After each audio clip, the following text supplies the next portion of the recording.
memang menarik.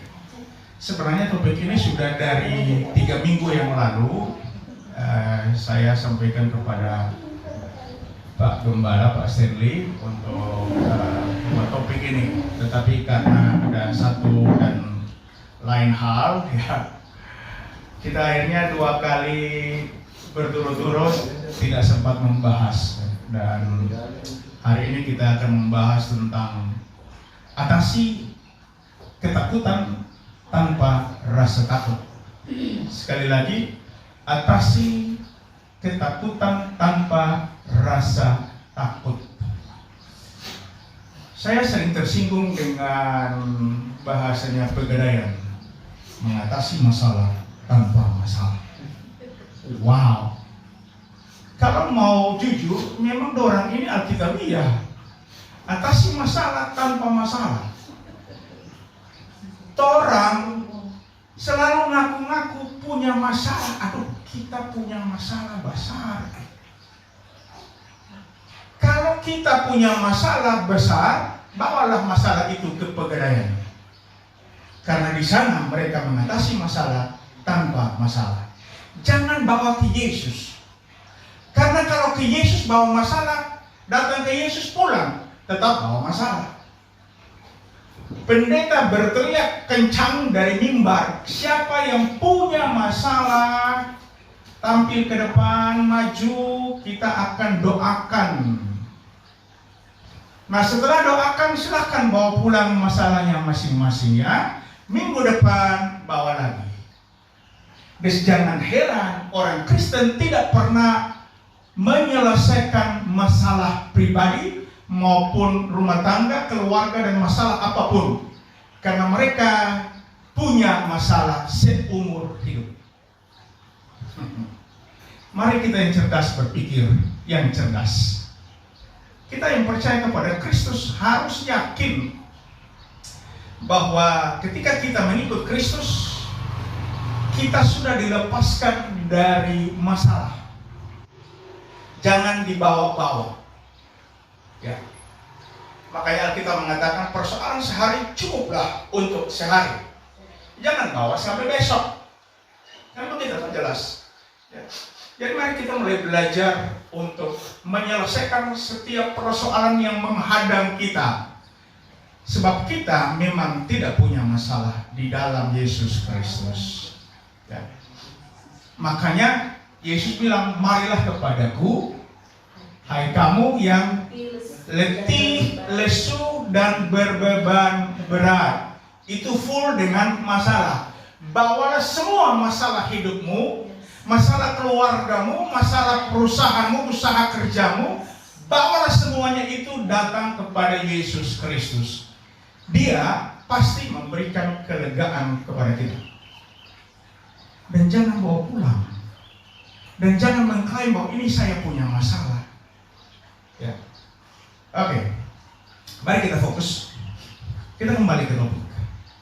Atasi ketakutan tanpa rasa takut.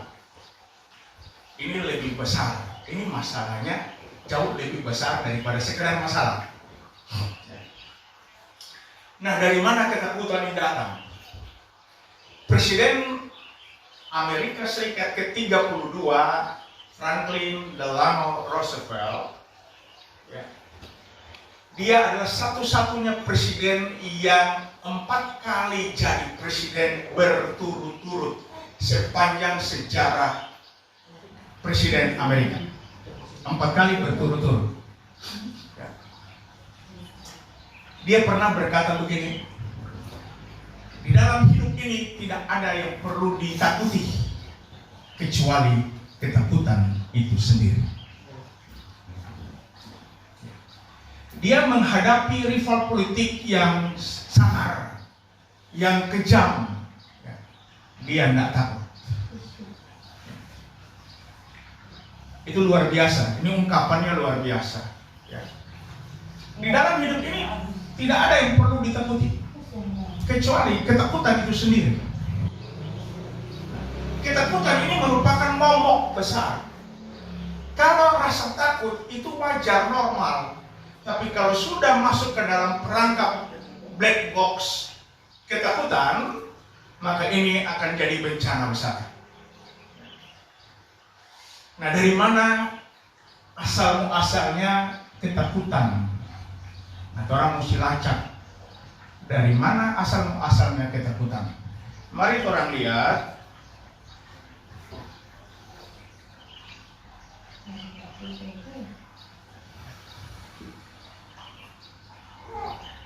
Ini Kejadian pasal 3. Mari orang perhatikan baik-baik. Ayat 8 sampai 10. Ya, kita akan mulai membacanya. Nanti Bapak Ibu akan membaca ayat lanjutannya dan kita bersama-sama di ayat yang ke-10.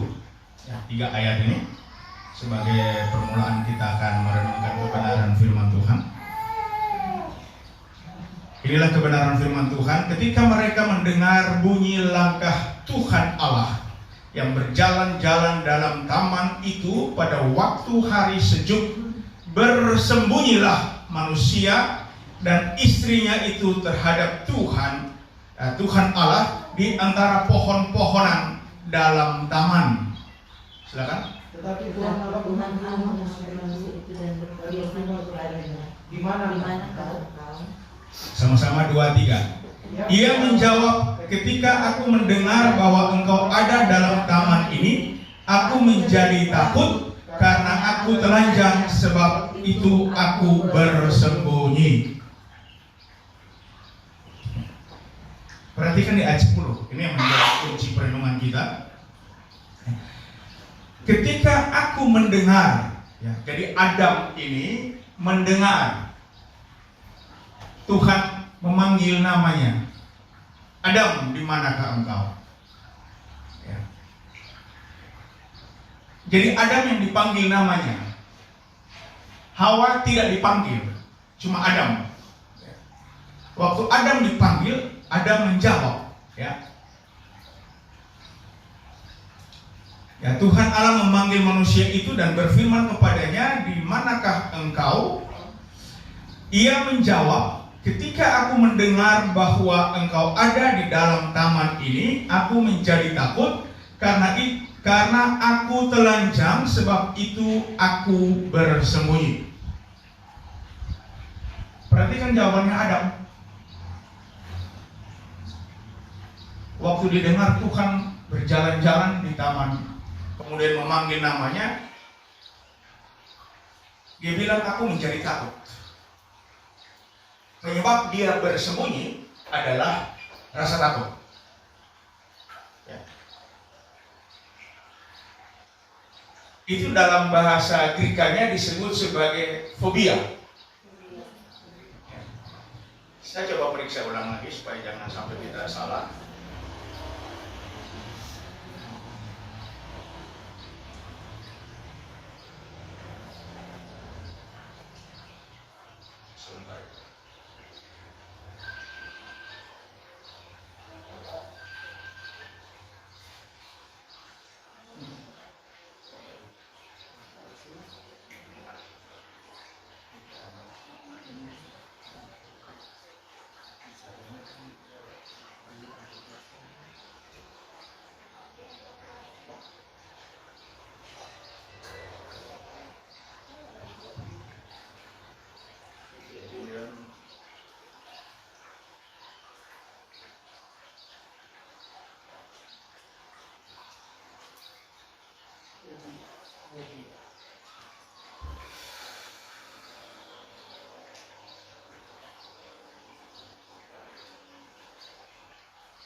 Ya, ini dalam bahasa Ibrani disebut sebagai yare.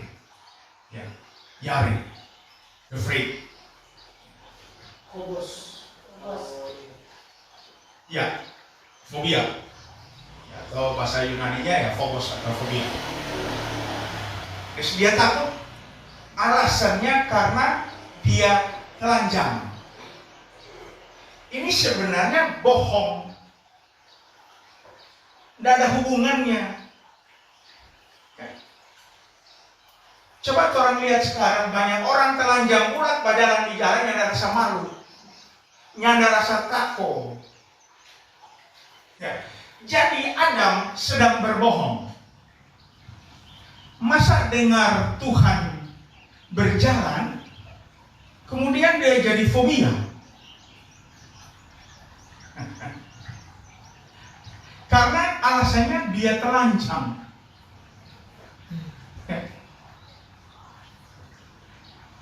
Sebenarnya dia memiliki rasa ketakutan, bukan sekedar takut, bukan sekedar fobia. Dalam bahasa Yunani-nya disebut ekfobia, ekphobos. Itu dia ketakutan. Kenapa dia ketakutan? Karena dia melanggar perintah. Makanya coba baca ayat selanjutnya. Siapakah yang beritahukan kepada Iya. ya. bahwa engkau telanjang? Iya. Apakah engkau makan dari buah pohon yang kularang engkau makan itu? Iya. Jadi Tuhan tanya balik, siapa yang bilang anak telanjang? Sebenarnya bukan karena telanjang, tetapi anak akan dijatuhi hukuman mati. Gitu. Paulus bilang semua orang telah berbuat dosa dan telah kehilangan kemuliaan Yahweh, kehilangan kemuliaan Allah. Nah, kalau sudah kehilangan kemuliaan Allah, ya pasti telanjang di muka Tuhan. Tetapi bukan sekedar telanjangnya, tetapi ini adalah ada ancaman hukuman mati kekal.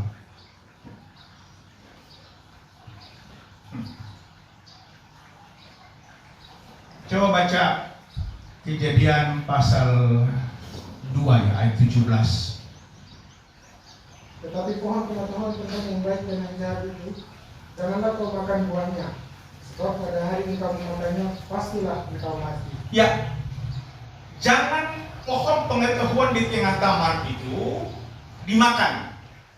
Jangan dimakan. Ini larangan dan inilah hukum. Inilah hukum Tuhan.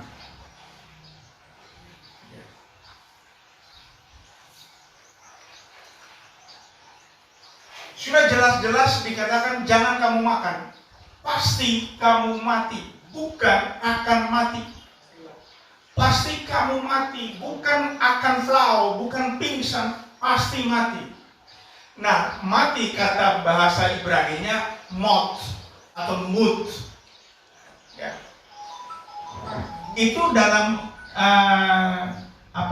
parsimorfologi itu kata kerja verb atau call imperfect, verb imperfect, kata kerja yang tidak pernah selesai, berlaku dari sejak pelanggaran itu, kematian masuk. Paulus mengatakan kematian datang masuk ke dalam manusia oleh karena pelanggaran satu orang, dan itu disebut sebagai mot atau mut. Itu berlaku tanpa batas waktu. Dia berlaku sampai selama-lamanya, selama dalam kehidupan manusia, bumi ini masih ada. Kematian, maut, tetap berlaku. Dan dalam bahasa Yunani-nya disebut sebagai thanatos, kematian kekal. Ya, kematian di dalam neraka. Kematian yang tanpa batas waktu ini hanya bisa dihentikan kalau Tuhan membuat hukum yang baru. Ya. Guys, saya coba tanya ke seorang pengacara, ya. Kematian apa hukum? Bagaimana hukum dibatalkan? Ya. Dia jawab singkatnya, hukum dibatalkan dengan hukum. Hukum dibatalkan dengan hukum yang lebih tinggi. Kalau tidak, itu hukum tersebut akan tetap berjalan, ya, kapanpun. Ya. Nah saya tanya lagi, apakah selain hukum membatalkan hukum, ada nggak perjanjian membatalkan hukum? Ada. Hanya ada perjanjian sepihak. Ya. Dan Alkitab mengatakan, ketika orang Israel gagal dalam mematuhi hukum Tuhan, dia membuat perjanjian yang baru. Perjanjiannya di dalam Yesus Kristus. Nah, coba baca dulu di dalam Ibrani 7 ayat 22. Ibrani 7 ayat 22. Demikian pula Yesus adalah jaminan dari suatu perjanjian yang lebih kuat. Ya. Demikian Yesus Kristus adalah jaminan dari suatu perjanjian yang lebih kuat. Terjamin secara sepihak, perjanjian ini pun secara sepihak. Oke? Sehingga Roma 8 ayat 1-2.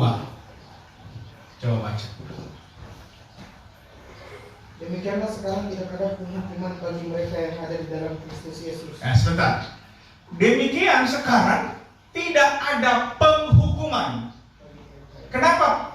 Kenapa tidak ada penghukuman? Ya, tadi penghukuman itu terjadi karena adanya pelanggaran atas hukum. Oke? Konsekuensi logis dari pelanggaran atas hukum adalah penghukuman atau hukuman. Alkitab mengatakan bahwa tidak ada lagi penghukuman. Tidak ada lagi penghukuman atas pelanggaran hukum. Tidak ada lagi. Oke? Nah, silakan baca lanjut ayat 2. Roh yang memberi hidup telah memerdekakan kamu dalam Kristus dari hukum dosa dan hukum maut. Nah, ini yang perlu dikoreksi atau dikritik teks. Dalam bahasa Yunani itu tidak demikian. Atau dalam bahasa Inggris pun tidak demikian. Nah, inilah yang mulai. Jadi berapa Roma pasal 8? Ya. Nah. Ini bahasa Inggrisnya begini. Yang apa? Ini translationnya. Yang literal translation kalau nggak salahnya.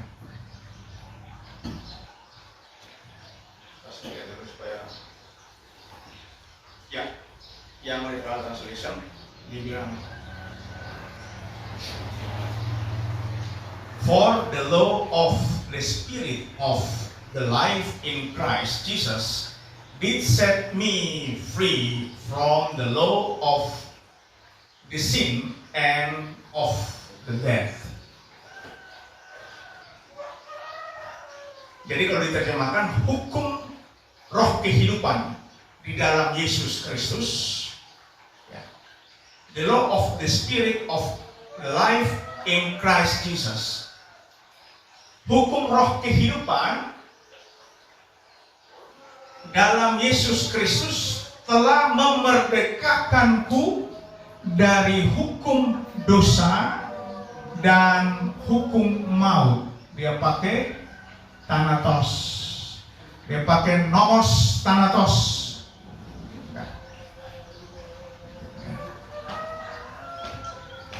Hukum dosa, amartia.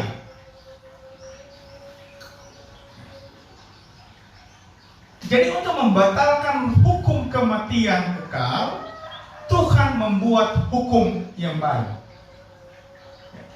Itulah hukum roh kehidupan di dalam Yesus Kristus. Ini Alkitab bilang.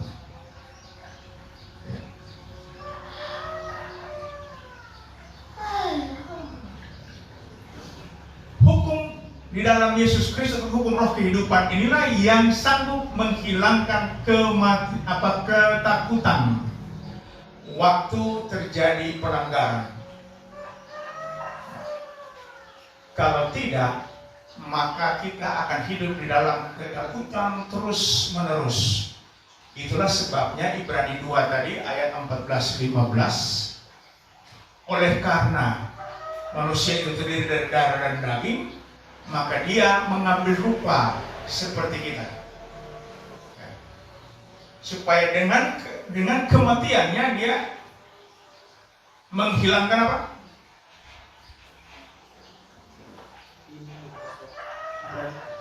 Coba baca kan?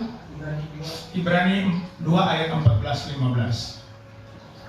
Karena kita dalam Darah dan daging, maka juga menjadi sama dengan mereka dan mendapat bagian dalam keadaan mereka, supaya oleh kematiannya dia memusnahkan dia yaitu iblis yang berkuasa atas maut. ya, dia iblis, yaitu iblis yang berkuasa atas maut, kematian Thanatos. Ya. Ini yang paling ditakuti. Jadi bukan karena telanjangnya yang Adam dan Hawa takut, tetapi karena hukumannya itu. Makanya Alkitab bilang, apakah kamu telah makan buah pohon yang telah kularang itu? Itu kekuatan hukumnya. Kalau memang manusia makan, berarti boleh tunggu eksekusi. Ya. Atau memang sudah dieksekusi mati. Kan Petrus membuat perbandingan, 1 hari bagi Tuhan sama dengan 1000 tahun. Adam umur 900 sekian, gak sampai 1 hari mati kan? Mati pada saat kamu makan, kamu mati. Ada paling sedikit 3 kematian yang datang menghadang atau datang kepada manusia ketika dia melakukan pelanggaran hukum, ya, di Taman Eden. Ya, dalam bahasa Ibrani cuma digunakan maut atau mut. Tetapi dalam bahasa Yunani itu ada disebut sebagai nekros. Ya. Nekros itu mati rohani. Jadi pertama terjadi mati rohani, putus hubungan rohaninya dengan Tuhan Pencipta. Telah kehilangan kemuliaan Allah. Nekros. Ya. Nah, coba baca Efesus pasal 2 ayat 1. Mari kita orang belajar. Kamu dahulu sudah mati karena pelanggaran dan dosa-dosa. Kamu dahulu sudah mati karena pelanggaran dan dosa-dosamu. Dosa membuat manusia sudah mati, bukan akan mati, sudah mati. Itu dalam bahasa Yunaninya disebut nekros, mati secara rohani, terputus hubungan intim dengan Pencipta, dengan Tuhan, mati. Ya. Nah, kemudian Paulus dibawanya lagi di ayat 3, kami dahulu sebenarnya sudah mati, sama seperti kamu. Tapi peninggalan mereka. Ya. Sedangkan hidup di dalam hawa nafsu dan keinginan Ya. lagi. Karena hidup di dalam keinginan mata, keinginan daging. Dan pikiran kami Ya. yang jahat. Pikiran kami yang jahat. Nah, orang-orang yang harus dimurkai. Harus dimurkai, harus dihukum. Seperti Ya. mereka yang lain. Ya, seperti mereka yang lain. Nah. Jadi itu kematian pertama adalah kematian nekros, secara rohani terputus hubungan. Nah, kemudian ada kematian inna lillahi wa inna ilaihi raji'un. Dari tanah kembali ke tanah. Mati tubuh. Ya, Tuhan bilang ke Adam, karena engkau tercipta dari tanah, dust, dari apa, maka kamu akan kembali ke apa? Fisik mati. Ya. Walaupun ada sampai 900 tahun, tetapi fisik mati. Nah, kematian ketiga adalah Thanatos. Itu mati dan masuk api neraka, menyala-nyala.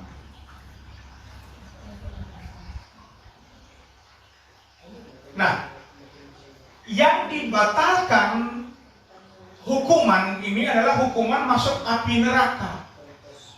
Itu thanatos.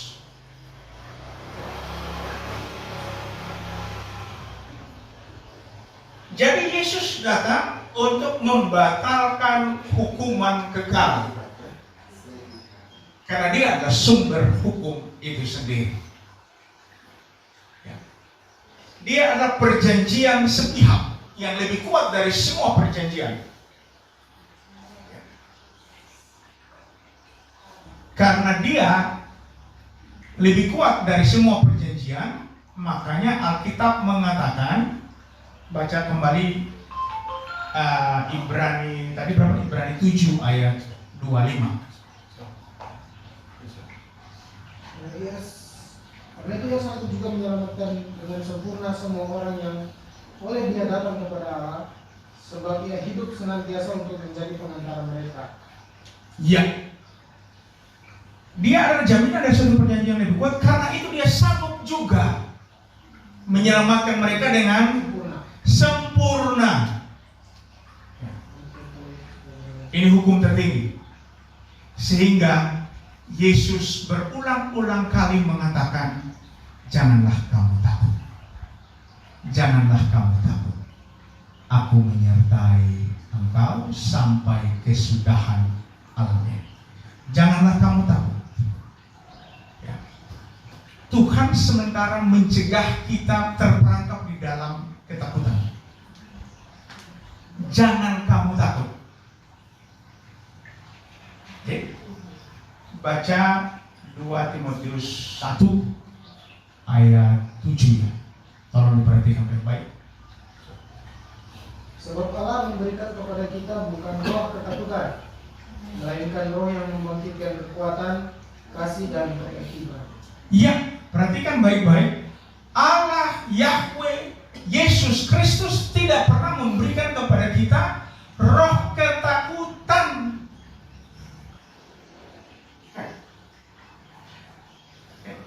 Saya tidak tahu kalau apa yang disebutkan oleh F.D. Roosevelt itu berasal dari ayat ini.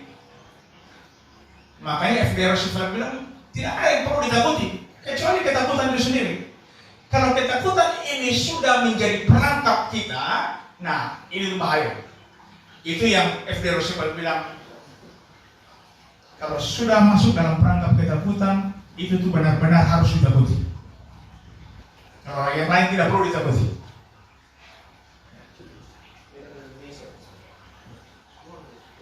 Jadi Alkitab mengatakan bahwa Tuhan tidak pernah memberikan kita ketakutan. Nah, kalau orang takut atau orang masuk dalam perangkap ketakutan, fobia, atau yang parahnya fobia, nah, itu tuh parah. Orang harus bisa mengerti atau orang harus menyadari bahwa ini dari si iblis. Hanya iblis yang biangnya ketakutan. Coba baca ulang, perhatikan tadi. Tuhan tidak pernah memberikan kita ketakutan, tetapi melainkan roh yang membangkitkan kekuatan, kasih, dan ketertiban. Ada 3 hal ini penting. Tuhan tidak pernah memberikan kita ketakutan. Yesus ulang-ulang bilang, jangan kamu takut. Jangan kamu takut. Tetapi dia memberikan apa? Kekuatan. Yang membangkitkan kekuatan. Nah, ini kekuatan, ini kuasa. Dalam bahasa Yunani disebut sebagai dunamis. Saya ulang-ulang kata dunamis atau dinamit, itu ledak. Gaya ledak. Tidak terintimidasi. Itu tuh kekuatan. Ya, roh yang membangkitkan kekuatan, spirit pneuma yang membangkitkan dunamis atau dinamit itu. Tidak terintimidasi. Ya. Jadi kalau orang Kristen hidup dalam ketakutan, nah ini berarti dia sedang dibodohi. Kemudian apa tadi? Setelah kasih, agapao, agape. Yesus bilang kasih yang sempurna menghilangkan ketakutan. Kalau orang takut, seseorang takut, berarti dia tidak sempurna di dalam kasih. Allah itu kasih, Yesus itu kasih. Yesus bilang tinggallah di dalam aku, jangan keluar-keluar.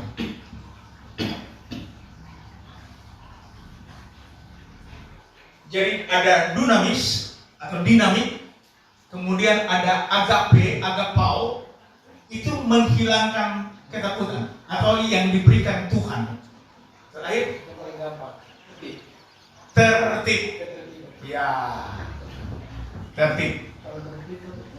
Tertib lalu lintas, kami takut wajah. Ya, tertib. Cuma orang banyak yang tidak tertib. Ya, nanti kalau terjadi pelanggaran, baru takut datang. Nah, kita sudah dapat Iya, iya, memang begitu. Nah. Jadi, coba kalau saudara perhatikan hari-hari, penjahat itu takut karena apa? Ketakutan karena apa? Karena melanggar hukum. Orang takut Pak Polisi bukan karena takut Pak Polisi, karena ada hukuman di belakang. Polisi dapat berarti hukuman turun. Jadi sebenarnya Adam dan Hawa bersembunyi bukan karena telanjang, takut karena telanjang, no. Takut atau ketakutan karena ancaman hukuman. Ya. Banyak orang telanjang sekarang zaman modern. Orangnya baku hormat dengan itu saudara di sebelah. Cewek-cewek ngaku masuk gereja, dasar satu tali. Ya dia sih dipakai nggak apa-apa. Kalau orang di sebelah yang pasrah terus. Iya toh. Jadi kalau cuma sekedar karena kami telanjang, aku telanjang, yang zaman sekarang yang ada yang malu biar aku telanjang, yang ada takut. Ya. Tapi sebenarnya yang menyebabkan dia bersembunyi karena ketakutan, mau coba lari dari hukum. Penjahat kan begitu, habis bikin lari bersembunyi. Betul tak? Itu logikanya, konsekuensi logisnya lari dulu. Ini bukan masalah malu, bukan karena dia telanjang, nah dia lari karena dia tahu bahwa kita sudah bilang, kalau kamu makan, pada saat kamu makan, kamu pasti mati. Jadi ketika dia dengar langkah Tuhan datang, atau mereka dengar, mereka bersembunyi karena takut hukuman. Kok ini hakim yang adil sudah datang, dengar di jalan langkah, karena takut hukuman. Tapi dong permoi karena kami telanjang. Dong permoi manusia jadi. Itu tuh otak dari dosa. Iya, melanggar. Coba lihat itu tertibnya apa tadi dia punya bahasa. Gimana tadi? 2 Timotius 1 ayat 7. Berapa? 2 Timotius 1 ayat 7. Ya, 2 Timotius 1 ayat 7.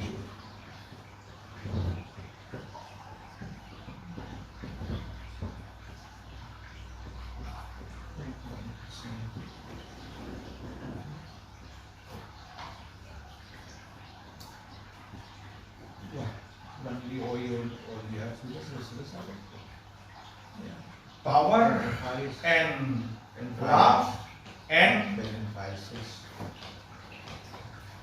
ya, dia pakai sporonismos of a sound mind. Ya. Sporonismos, tertib. Jadi dengar-dengaran. Tuhan tidak pernah memberikan kita ketakutan. Tuhan tidak pernah berikan kita fobia. Ya. Apalagi ekfobia. Tidak pernah. Yang fobia itu datang atau ekfobia itu datang karena pelanggaran hukum. Yang sangat ditakuti adalah hukuman mati. Betul kan? Kalau cuma dengar hukuman 3-4 tahun udah mengada juga, boleh kuat. Dapat remisi, bikin baik di dalam itu kelakuan, walaupun cuma muda-muda semua. Ya. Jadi tunggu juga kalau dapat remisi. Kalau cuma 10 tahun masih boleh. Maka hukuman mati itu yang sangat menakutkan. Jadi sebenarnya kalau mau dilacak, ketakutan Adam dan Hawa itu bukan takut karena telanjang, tetapi sebenarnya ketakutan karena hukuman. Pasti kamu mati. Nah, marilah kita belajar. Di dalam Yesus Kristus tidak ada lagi penghukuman. Tidak ada penghukuman. Pendisiplinan ada. Ya, pendidikan ada. Tetapi penghukuman mati tidak ada. Makanya Alkitab mengatakan roh kehidupan di dalam Yesus Kristus, hukum roh kehidupan dalam Yesus Kristus telah memerdekakan kita dari hukuman dosa dan hukuman maut. Tidak ada yang perlu ditakuti. Tetapi bukan berarti orang sengaja berbuat dosa. Ya. Mari kita baca supaya orang bisa paham benar. Roma pasal 6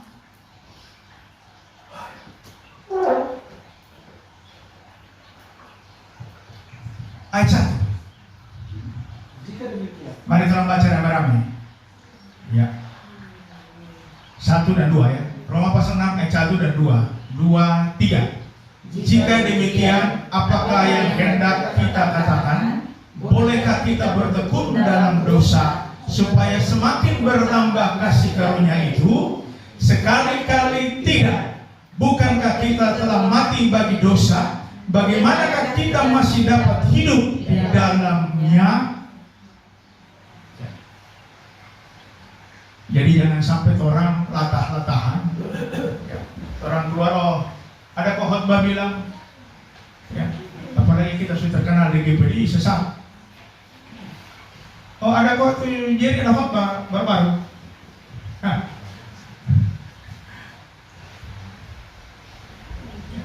Dosa takut. Hukuman dosa takut. Oh kalau begitu hukuman, kalau takut hukuman, itu bikin dosa juga. Tidak ada hukuman kok. Kan begitu tuh. Kau pakai ayat itu Roma 8 ayat 1 2. Kan ada kitab tulis bilang tidak ada lagi penghukuman dalam Yesus Kristus. Ya. Roh kehidupan dari Yesus Kristus, hukum roh kehidupan dari Yesus Kristus telah membebaskan kita dari hukum dosa dan hukum maut. Nah, mari kita orang bikin dosa. Jangan ya. Orang yang nyada tinggi saja yang boleh bilang begitu. Ya. Jangan sampai jadi biarlah Pastor Paulus saja yang dapat diobok-obok di MD. Ya. Karena dia khotbah di sini. Ya.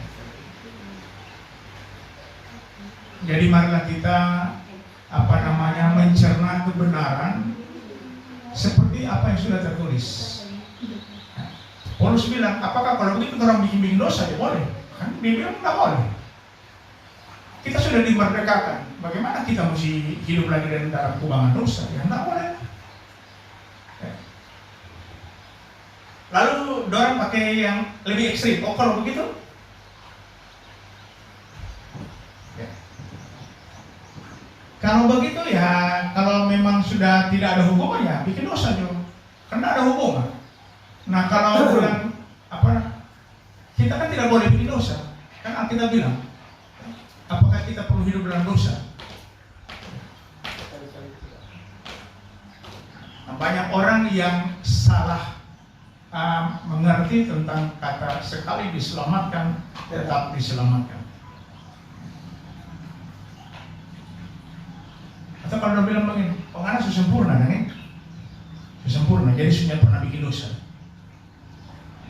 Kan sekali-kali tidak. Kita tidak hidup dalam dosa. Kita bukan berkubang dalam dosa, tetapi seringkali karena daging kita masih lemah, Tuhan Yesus bilang roh penurut, tetapi daging lemah. Ya, roh penurut memang, daging lemah. Jadi orang lain kali masih tersenggol, terserempet, tapi bukan lifestyle-nya. Bukan lifestyle.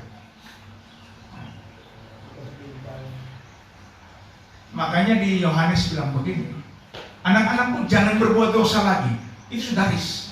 Jangan berbuat dosa. Tetapi jika seseorang berbuat dosa,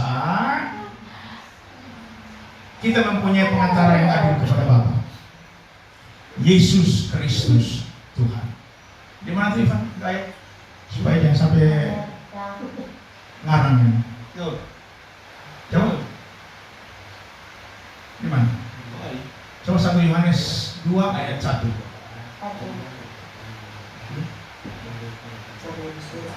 Anak-anakku malah instruksikan kepada kami. Ya, anak-anakku. Terus? Instruksikan kepada kami. Ya. Supaya kamu jangan berbuat dosa. Jangan berbuat dosa. Namun jika seseorang berbuat dosa, Namun jika seseorang berbuat dosa, kita mempunyai seorang pengantara yang adil kepada Bapa, yaitu Yesus Kristus yang adil. Jadi saya bilang jangan berbuat dosa. Tetapi kalau orang terserempet dengan dosa, kalau ada orang berbuat dosa, yang tidak usah takut kematian kekal. Karena memang begitu. yang adil ini mesti garis bawah itu. Iya. Adil itu ada tindakan. Jadi yang adil, kita mempunyai pengantara yang adil kepada Bapa karena dia sudah menggantikan kita. Dia sudah mengambil posisi kita. Pertukaran yang tidak adil. Apa itu pertukaran tidak adil, Tete? Imputasi. Ya? Imputasi. Imputasi. Dia sudah melakukannya. Makanya dia bilang kita mempunyai pengantara yang adil kepada Bapa di surga. Ya, dia sudah melakukan imputasi. Dia sudah mengambil posisi kita. Ya. Dia yang tanggung itu thanatos. Dia yang tanggung itu maut. Hukuman kekal dihentikan. Top. Karena itu yang adalah pengantara dari suatu perjanjian yang baru. Iya. Mereka yang telah terpanggil dapat menerima bagian kekal yang dijanjikan. Iya. Sebab ia telah mati untuk menebus pelanggaran-pelanggaran yang telah dilakukan selama perjanjian. Amin. Jadi hanya Yesus Kristus yang sanggup menghentikan kematian kekal. Yang paling benar. Jadi benarlah atasi ketakutan tanpa rasa takut. Hanya bisa terjadi di dalam Yesus Kristus. Hanya bisa terjadi di dalam Yesus Kristus. Atasi ketakutan tanpa rasa takut. Ya, Tuhan memberkati kita semua. Semoga saja dapat dimengerti, diterima dengan benar sesuai dengan kebenaran firman Tuhan Yesus Kristus. Amin. Silakan Brother.